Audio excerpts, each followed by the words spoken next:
Hello, I'm in a 2012 Dodge Ram 1500 and today I'm going to show you how to open the hood. So from the driver's side we'll pop down and you should see this little lever here that will pull.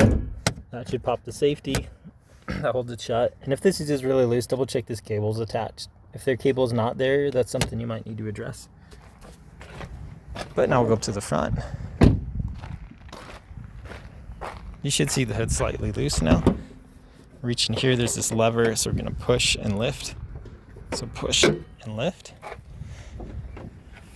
And if it's working properly, these little hydraulics will hold it up for you. But that's what the lever looked like I was pushing on. Double check nothing's bent or broken. Make sure there's no debris in here that needs cleaned up. And if it's sticking a lot, you might try some WD-40 to loosen it. There's where it's hooked onto. And also double check your hood's in proper alignment, 'cause if it's crooked, that could cause you issues as well. But I hope this is helpful. Hope you have a wonderful day.